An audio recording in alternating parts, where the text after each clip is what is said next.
महाराष्ट्र में शिंदे गुट के 16 विधायकों की अयोग्यता पर फैसला। उद्धव ठाकरे को बड़ा झटका, शिंदे के पक्ष में आया स्पीकर का फैसला। उद्धव की याचिका स्पीकर ने खारिज की। राहुल नार्वेकर ने कहा शिंदे गुट ही असली शिवसेना।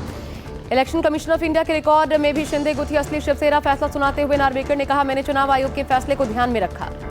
स्पीकर राहुल नार्वेकर ने कहा उद्धव ठाकरे को शिवसेना के किसी पदाधिकारी को हटाने का अधिकार नहीं।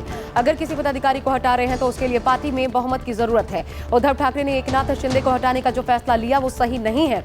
उद्धव ठाकरे बोले ऐसा निर्णय लोकतंत्र की हत्या।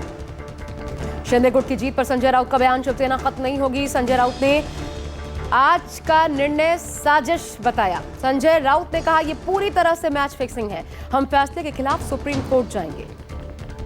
स्पीकर राहुल नार्वेकर के फैसले पर प्रियंका चतुर्वेदी का बयान, कहा स्पीकर का फैसला मौका परस्ती, संविधान को दरकिनार किया गया। जनता सब देख रही है, हम जनता के बीच जाकर लड़ाई लड़ेंगे। विधायकों की अयोग्यता के फैसले पर केंद्रीय मंत्री रामदास अठावले ने कहा कि ये जो फैसला आया है बहुत अच्छा है। संविधान और कानून के मुताबिक हमें इस फैसले की अपेक्षा थी। बहुमत के माध्यम से एकनाथ शिंदे के पास 37 एमएलए हैं और इसलिए चुनाव आयोग ने भी शिंदे की शिवसेना को असली गुट माना। शिंदे गुट के 16 विधायकों की अयोग्यता के फैसले पर एनसीपी पवार गुट के नेता जितेंद्र आहार ने ट्वीट किया। जितेंद्र आहार ने कहा यह तो होना ही था, न्याय की अपेक्षा कौन करता है, जनता न्याय करेगी।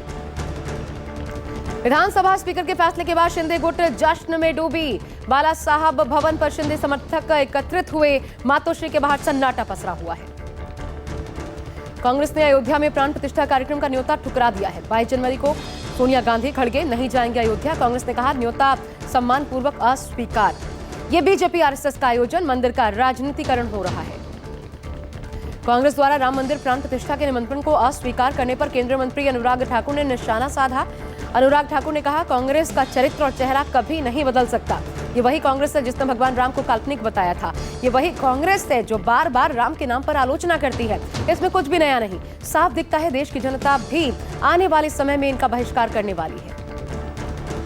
17 जनवरी को रामलला की अचल मूर्ति राम जन्मभूमि परिसर पहुंचेगी। परिसर में ही शोभा यात्रा निकालने की रस्म पूरी की जाएगी। प्राण प्रतिष्ठा कार्यक्रम के अनुष्ठान में 11 यजमान, 12 अधिवास होंगे। ब्रह्म गणेश्वर शास्त्री द्रविड़ और प्रमुख आचार्य लक्ष्मीकांत दीक्षित प्राण प्रतिष्ठा कार्यक्रम में शामिल होंगे।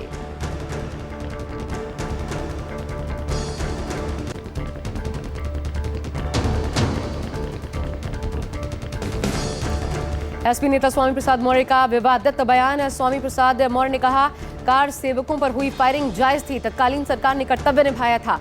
कानून और संविधान की रक्षा के लिए फायरिंग की थी, अराजक तत्वों ने तोड़फोड़ की थी।